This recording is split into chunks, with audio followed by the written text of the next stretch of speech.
Suas salinhas vão passar ali? Não? Vão ficar aqui hoje? Então, as crianças comportadas, os papais tomando conta das... então as crianças vão para a salinha que eles vão lá ficar se preparando no final para a apresentação. Todas muito bem comportadas.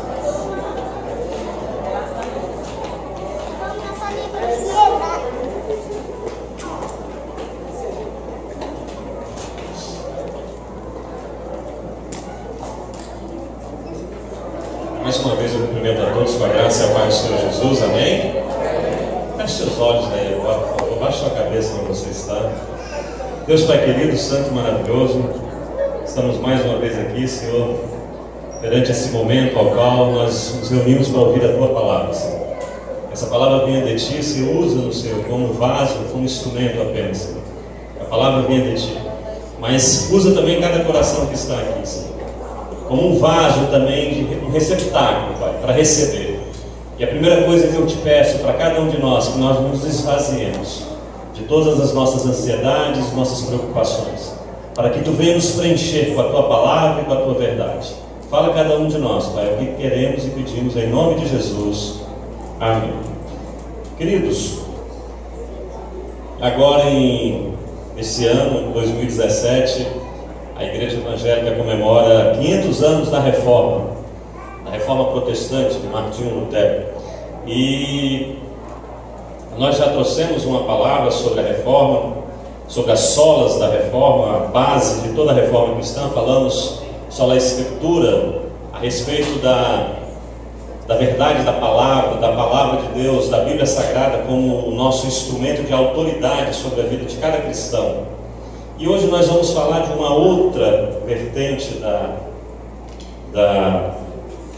dessa reforma, que é a graça, sola gratia, imerecível, o amor imerecido de Deus sobre a vida de cada um de nós. A gente precisa entender, para a gente compreender, para a gente chegar na sola graça, no que é a graça, no resgate da graça, que Martinho Lutero e todos os outros reformadores buscaram, para a gente compreender o que acontecia à época, quando Martinho Lutero vivia, e quando naquele ano de 1517 ele traz aquelas suas 95 teses, trazendo com isso, gerando com isso a reforma. Na época, querido, o que é a graça? Tirando o poder das indulgências, mostrando que tudo que Deus tem para nós é imerecido, nós não merecíamos. É o amor imerecido, a graça de Deus nos cobrindo. Deus amou o mundo de tal maneira que deu seu único filho. Quer dizer, isso é graça. Ele não mediu a cada um de nós, Ele derramou o seu amor, sacrificou o seu filho, mesmo sabendo que muitos de nós não teríamos reação alguma sobre isso. Nós não merecíamos aquele sacrifício unicário. À época, a Igreja Católica, ela tinha um processo da indulgência, lá do latim indulgentia, que provém da palavra ser gentil. Era a remissão total ou parcial daquele pecado, da pena temporal que o pecado gerava no coração de cada um. E a igreja concedia aquela remissão daquele pecado, ela exercia esse poder por meio da aplicação do quê? Dos méritos de Cristo e dos santos. Então, por conta do mérito de Cristo e dos santos que viviam, morreram por conta daquilo, a indulgência cobria os pecados das pessoas. Só que acontecia algo. Quando você pecava, Jesus Cristo cobria a pena principal, mas existia a pena temporal, daquela consequência ao qual o pecado gerou na vida de você. Então a igreja entendia, colocava e exigia das pessoas que eu precisava cumprir essa pena em vida ou em morte, no purgatório. Então eles traziam a indulgência ao pecador para que aquilo fosse cumprido. E essas indulgências eram colocadas quando você estava vivo, através de ações que você tinha que praticar. Ações beneficiárias, geralmente aos mais pobres, ou quando você abria mão de algo que você tinha em favor da igreja. Mas quando você já não estava mais aqui, os seus parentes pagavam essa indulgência por você que estava no purgatório, esperando cumprir e pagar essa pena temporal, ao qual Jesus cumpriu o resto, mas tinha que ser pago aquela pena temporal. Então, a igreja colocava isso. Mas no ano de 1517, um Papa chamado Leão X, ele oferece indulgências a todos os fiéis que dessem esmolas para reconstruir a Basílica de São Pedro em Roma. O Papa Leão X, ele faz isso, ele coloca indulgência. Se você der esmola, essa aqui vai servir para o seu pecado temporal, ou para o pecado temporal dos seus parentes lá no purgatório. Martinho Lutero e todos os que participavam da igreja estavam acostumados com aquilo, mas quando Martinho Lutero começou a decifrar a Bíblia, a ler, começou a ser incomodado. Mas o que incomodou verdadeiramente Martinho Lutero, que fez ele promover a reforma, foi uma campanha de marketing muito agressivo de John Tetzel. Ele promove, por conta disso, dentro de tudo que ele colocava, para a pessoa entregar tudo que tinha. Ele faz um marketing muito pesado. Nós precisamos reconstruir a Basílica. Então entregue o que você tem. Você vai fazer tipo promoções.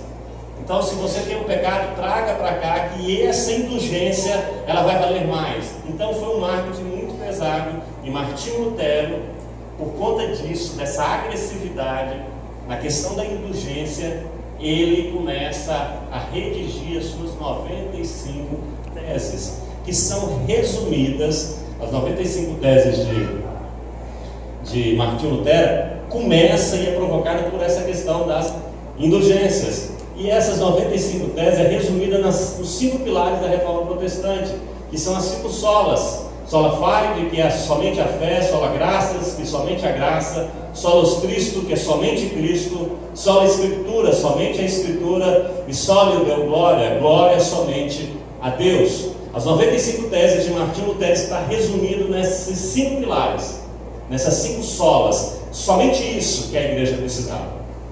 Então, foi em cima disso, por conta dessa agressividade das campanhas em prol das indulgências, que Martinho Lutero começa a revelar.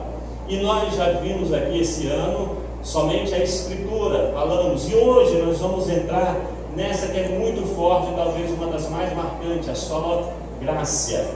Nós precisamos entender o que é o poder da graça, o porquê que Martinho Lutero, quando ele olha tudo aquilo que estava acontecendo na igreja, aquela busca de convencer o pecador que ele precisava fazer algo, que o sacrifício de Cristo não era suficiente, não era totalmente suficiente, algo aqui temporal, eu precisava fazer, e começou a gerar comércio dentro da igreja. Não era só mais ações, mas eram questões financeiras. Martinho Lutero vem, coloca as suas 95 teses e traz somente a graça. E ela é uma das mais fortes dentro de tudo isso. Mas quando a gente começa a perceber o que Martinho Lutero quer trazer com isso, com a reforma, antes da gente entrar propriamente dito na sola gratia, o que somente a graça quer dizer, é preciso a gente compreender algo. Quando Martinho Lutero e os reformadores colocam essas 95 teses e começam a busca do desmembramento dessa vinculação que todo cristão tinha com a igreja, ele provoca algo que o protestantismo traz. Ele tira o poder central da igreja. Não há mais o teocentrismo.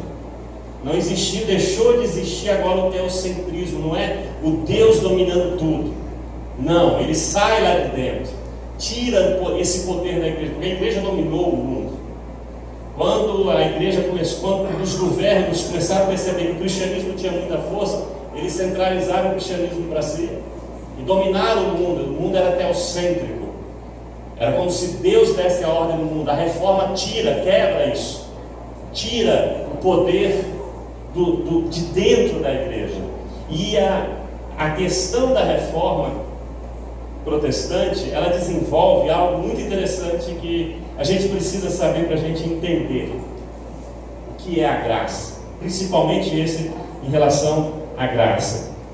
Ela traz a questão que era comum, porque tudo que se falava trazia como se fosse comum a todos.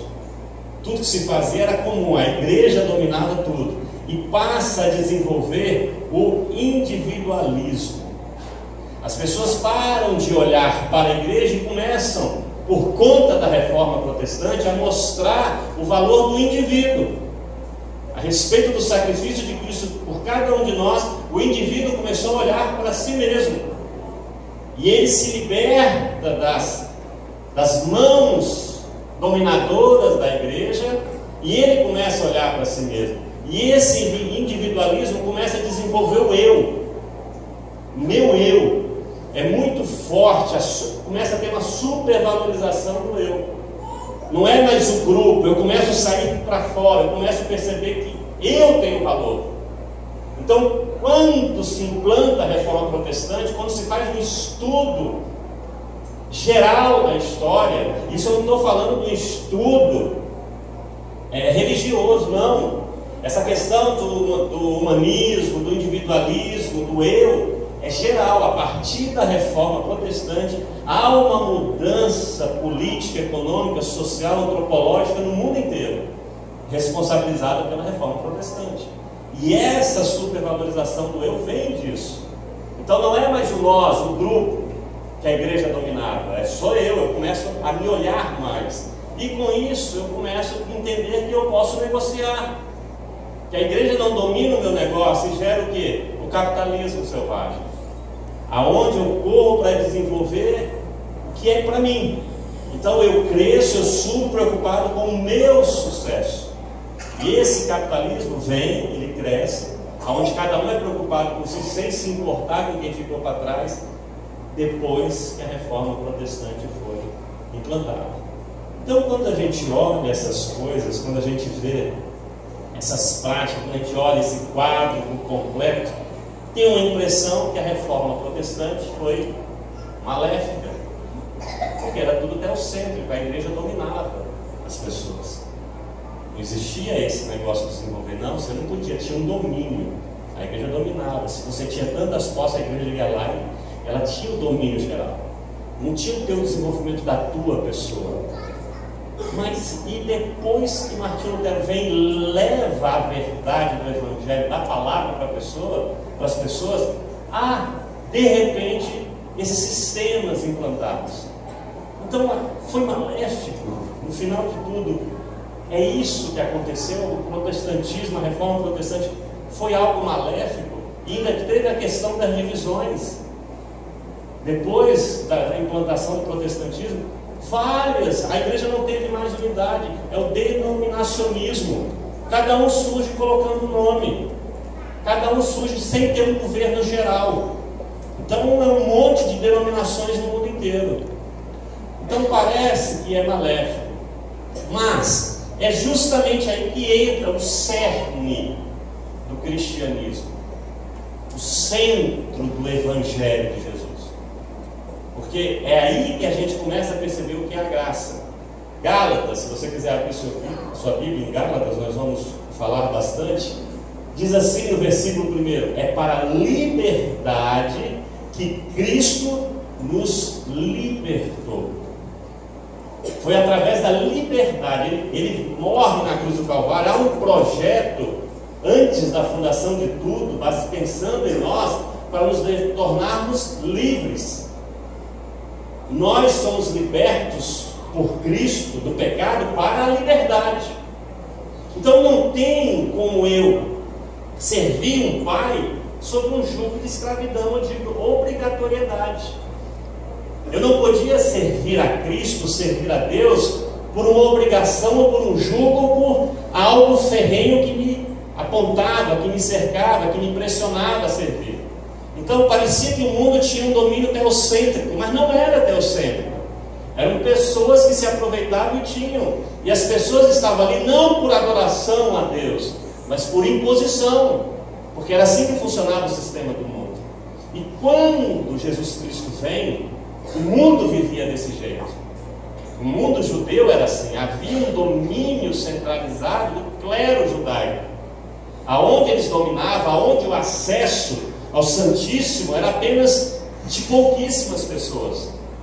aonde eles começaram a subjugar as pessoas, colocar fardos pesados na pessoa. Jesus Cristo vem trazer o quê? Liberdade. Vem trazer alívio àquelas pessoas. Então Jesus Cristo quebra todo o jugo de escravidão que os fiéis a Deus tinham. Então quando Ele vem trazer liberdade, Ele nos liberta para sermos o quê? Livres. Verdadeiramente livres. Eu não posso ter com Deus um jogo apenas de interesses. Eu sirvo a Deus porque Deus vai me abençoar. Eu aceito as imposições que a igreja coloca para mim, porque senão eu vou padecer perseguições. Não funciona assim a questão Deus-homem, relacionamento de Deus com o homem. E quando Jesus Cristo vem, quando o Evangelho de Jesus vem, ele vem mostrando que Deus, ele entra na história através de Jesus Cristo e nos religa a Ele. A palavra religião vem disso, religare, quer dizer, nós somos religados a Deus, não porque merecíamos, não porque tínhamos atos de justiças perfeitos, não porque havia justos sobrando nesse mundo, não, mas porque Ele nos amou de uma forma tal, imerecidamente. Nós somos restaurados a Deus, é a graça. Mas para mim sentir isso, eu preciso estar livre. Eu não posso estar sob nenhum domínio. Então a reforma, ela traz de volta a liberdade para você ter escolha, para você ter o livre-arbítrio que foi tomado do homem. Não era o homem que decidia, era uma instituição que apontava e dizia o que você devia fazer. Então, João capítulo 8, versículo 16 diz assim: se pois o Filho vos libertar, verdadeiramente sereis livres. Nós cremos em Cristo Jesus, nós somos livres, nós somos libertos. Não tem mais nenhuma corrente que nos prende a qualquer tipo de coisa, a qualquer tipo de obrigatoriedade. Não existe essa relação de obrigatoriedade com Deus. É Ele que nos escolhe. Nós estamos mortos ainda nos nossos delitos e pecados, Efésios 2:2. Nós estávamos mortos e Deus vai lá e nos traz, nos coloca vivo novamente. Nós cheios de falhas, defeitos. Então, quando o protestantismo, a reforma vem e ela gera tudo isso, porque ela trouxe liberdade às pessoas. Então, se eu corro e começo a olhar para mim mesmo, é porque eu tenho liberdade. É porque eu não olhava para Deus porque eu queria, eu olhava para Deus porque eu era obrigado. Deus te dá liberdade, e aí você faz o quê? Se você é um adorador verdadeiro, você continua olhando para Deus, senão você volta a olhar para si. Então o individualismo, a supervalorização do eu sempre existiu, ela estava maquiada com um domínio religioso, mas sempre existiu. O capitalismo selvagem sempre existiu no coração das pessoas, a ganância sempre existiu no coração. O Evangelho vem desmascarar, ele te liberta. Então você tem a opção de escolher, não porque você é obrigado, porque agora você é livre.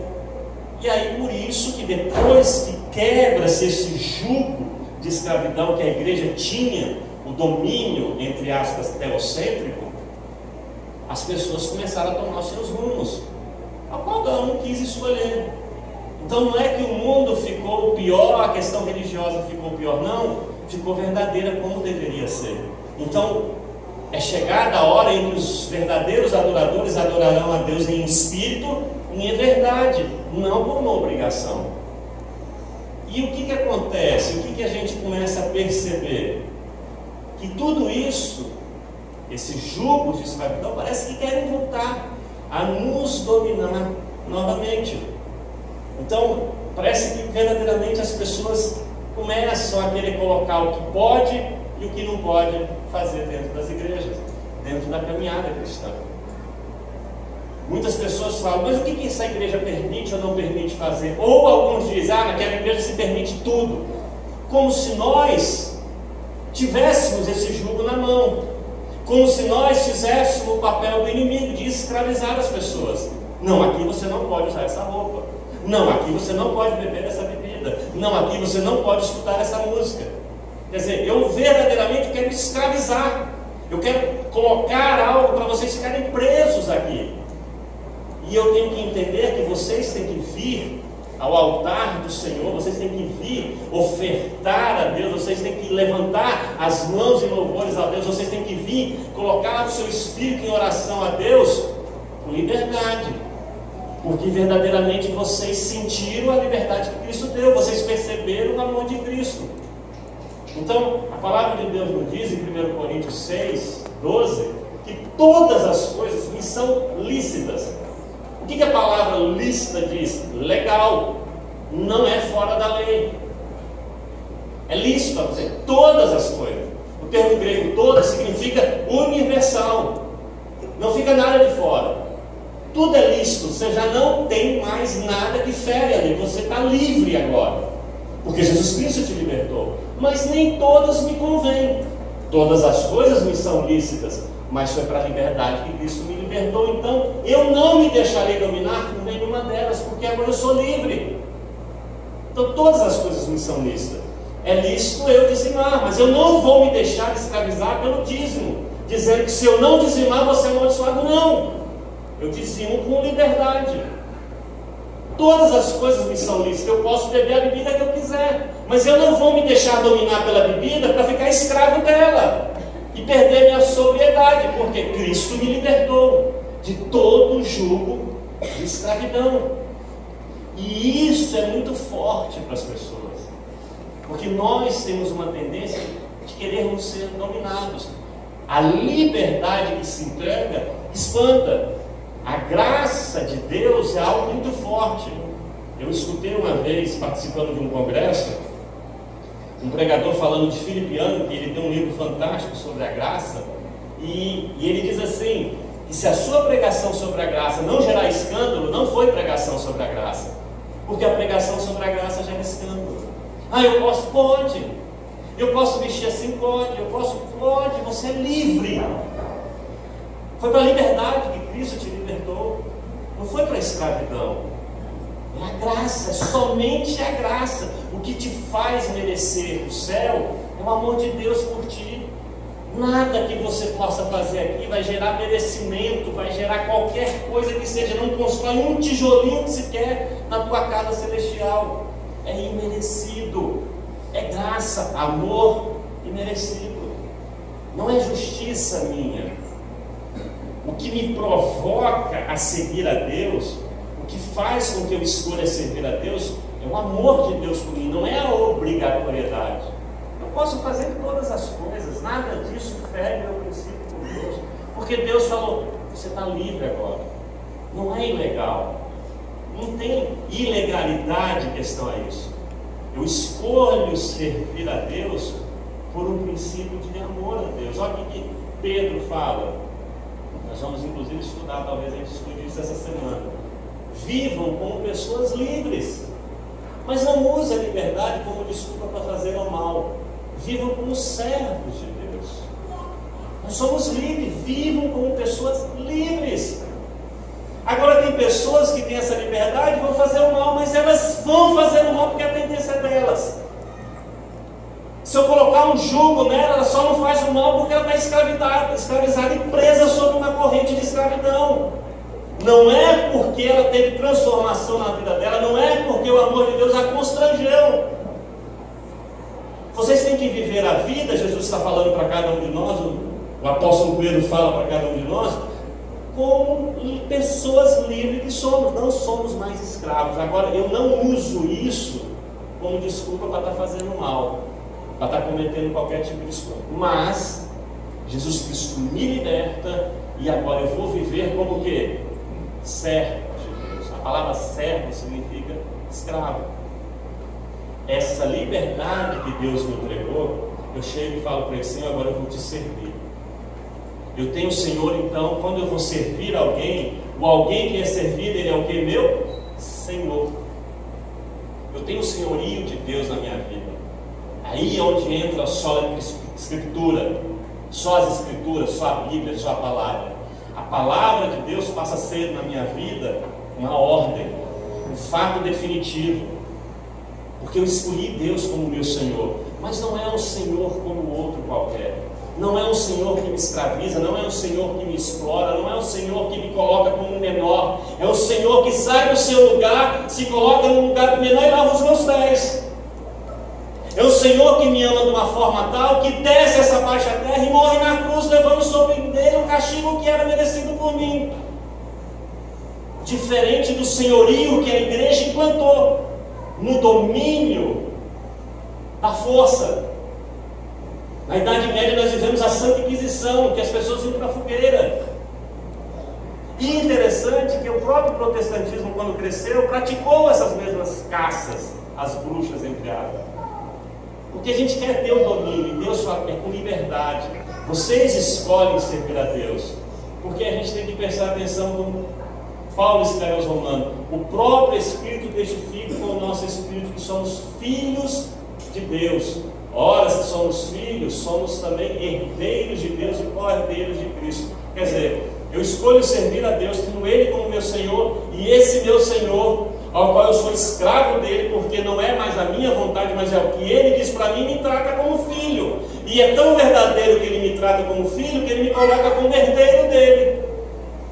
Co-herdeiro de Cristo, co-herdeiro porque Cristo passa a ser o quê? Meu irmão. Mas com liberdade. Vivam como pessoas livres. Não para fazer o mal, mas para servir a Deus. O Deus que te tem como filho, pai verdadeiro. Não por obrigatoriedade, mas porque Ele me amou. Porque agora eu sou livre, eu tenho a escolha. Eu escolho amar porque eu fui amado, porque eu fui tocado. É opção minha. Queridos, tem dois caminhos. Escolha esse aqui. É difícil. Escolha esse. Mas Jesus falou: você pode escolher o outro. Mas você tem liberdade para isso. Você não precisa de absolutamente mais nada. Existe uma outra versão a respeito disso aqui, que fala assim: porque o Espírito que vocês receberam de Deus não torna vocês escravos, e não faz com que tenham medo. Pelo contrário, o Espírito torna vocês filhos de Deus. É na linguagem de hoje. É a nova tradução na linguagem de hoje. É isso. Não vai transformar a gente em escravos por obrigatoriedade. Ao contrário, não é isso. Eu não tenho medo de Deus, eu tenho temor, respeito pelo que Ele fez comigo, como respeito um filho tem pelo pai. Mas eu sou tratado como filho dele. Como filho. Eu obedeço porque Ele é meu pai. Mas não conjuga um Senhor duro e severo que diz: se você não fizer, maldição cairá sobre você. Como a gente escutou um pastor fazendo uma campanha dizendo para você entregar tudo no altar, o seu carro, a sua casa, você tinha que entregar. E as pessoas não entregaram. E no outro dia ele pegou o microfone na rádio e disse: agora não reclame quando a mão do Senhor cair sobre vocês, quando vocês receberam um diagnóstico de câncer, quando um ente querido morrer. Quer dizer, é um Senhor severo. Se você não fizer, Ele te castiga. E não é assim. Todo castigo está sobre Cristo. É imerecido o amor de Deus. Eu preciso apenas receber esse amor. Eu preciso ter a consciência da liberdade. Aí eu não posso, eu não tenho que ficar olhando e julgando as pessoas. Aquele ali não vai para o céu, aquele ali é um irresponsável. Por quê? Porque eu fico vendo ele fazendo atos. Cada um tem a sua liberdade. E a liberdade que eu tenho quando vê alguém que, se por acaso está fazendo algo que é prejudicial a ele ou a outro, é orar por ele, é amar a ele. Mas o que me torna, o que me leva, o que tem importância para Deus, não são os atos religiosos que a escravidão impõe, como a circuncisão. Para Deus não tem importância nenhuma se é circunciso ou se é incircunciso, se você dizima, se você não dizima, se você usa saia, se você usa calça, se você bebe água, se você bebe vinho. Não tem importância para Deus. O que tem importância para Deus é o amor com que você age perante as pessoas. É isso que tem importância para Deus. Então, o que a gente precisa perceber é que tudo isso que gera dentro do nosso coração, esse amor que nos religa a Deus, é imerecido. E o mais importante, lá em Gálatas, Paulo escrevendo, ele diz assim, capítulo 5, versículo 1: estai, pois, firme na liberdade com que Cristo nos libertou, e não tornei a meter-nos debaixo de novo debaixo de jugo de escravidão. Não entre novamente. E as pessoas têm entrado novamente. É por isso que agora, nas 500 anos de reforma, a gente percebe-se que nós precisamos restaurar essas solas, voltar para as Escrituras, compreender a graça novamente. Porque olha só, eis que eu, Paulo, vos digo, se vos deixarem circuncidar, Cristo de nada vos aproveitará. Se nós nos deixarmos levar pelos atos religiosos, pela imposição de cartilhas humanas, de doutrinas falidas do homem, o sacrifício de Cristo não valeu nada. Absolutamente nada. Aquele sacrifício que Jesus fez na cruz, levando o meu pecado, o seu pecado, o nosso pecado, não teve valia. Porque eu me escravizo, porque Ele fez aquilo para me deixar livre, e eu novamente me escravizo. É como se novamente eu sacrificasse a Cristo. E Ele diz assim: e de novo protege a todo homem que se deixa circuncidar, que está obrigado a guardar toda a lei. Você quer praticar atos religiosos? Vocês vão ter que praticar verdadeiramente segundo os princípios gerais de Deus. Não é guardar apenas o sábado, é não andar as medidas que eram ditas que não podiam andar, é não adulterar. E adulterar não é só se deitar com a mulher, é pensar em outra mulher. É não matar, e matar não é apenas tirar a vida física, é desejar o mal. O princípio de Deus é santíssimo, então eu tenho que cumprir absolutamente tudo. É isso que Paulo está dizendo. E ele diz assim: separado, vocês que querem os atos religiosos, que querem viver a vida segundo algo que gera merecimento para vocês, vocês estão separados de Cristo. Vós que vos justificai pela lei, da graça tendes caído. O amor imerecido vocês perdem. E o que a gente olha, o que a gente tem visto, quando a gente escuta os sermões, quando a gente vê os princípios religiosos que se tem implantado, as rigidez que se tem falado, é a volta da meritocracia religiosa da salvação. Eu sou salvo não foi porque Cristo morreu por mim. Eu não tenho condenação sobre mim, não é pelo sacrifício de Cristo. É porque agora eu faço assim ou assado. É porque agora eu mudei a minha dieta alimentar. É porque agora eu mudei as minhas vestimentas. É porque agora eu mudei o meu palavreado. Eu tento gerar méritos. É porque agora eu sou fiel nas minhas ofertas. Então, quando a gente prega a graça, isso parece que corrobora contra nós. Porque vai fazer assim: ah, pastor, então eu não preciso vir na igreja, então eu não tenho que largar os meus vícios que eu tenho, então eu não tenho que ofertar. Não, você é salvo pela graça, somente pela graça. É o amor de Deus que vai constranger a você a querer servi-lo, a seguir os seus princípios e a sua palavra. Porque se eu pregar qualquer outro tipo de coisa diferente, não é Bíblia, não é a palavra de Deus. Eu vou estar ferindo o que a própria palavra nos diz.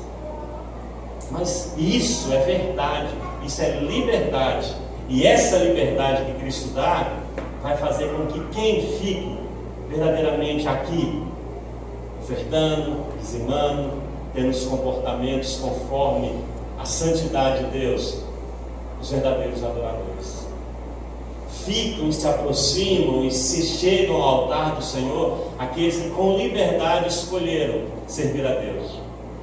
É por isso que muitos vão chegar lá no céu e vão dizer: Senhor, Senhor. Jesus falando: não te conheço. Porque eles não estavam com liberdade, eles estavam lá sob jugo de escravidão. Eles desfizeram o sacrifício de Cristo e se acorrentaram novamente à escravidão da lei e da meritocracia. Então a reforma protestante, ela trouxe algo de suma importância que tem sido esquecido. É somente pela graça. E essa graça é graciosa, é muito forte, é maior que todos os seus pecados. Nenhuma condenação há para aqueles que estão em Cristo Jesus. Mas meu pecado é cabeludo, a graça de Deus é muito maior. Mas eu não tenho valor algum, mas a graça de Deus é muito maior. A graça é algo tremendo, é forte, é impactante. salva o mais vil pecador. Mas a graça, ela não é desculpa para pecar. Ela não é desculpa, ela é verdade para te libertar. Para com liberdade você falar, eu quero servir a ti. Amém? Vamos ficar em pé, vamos orar, queridos.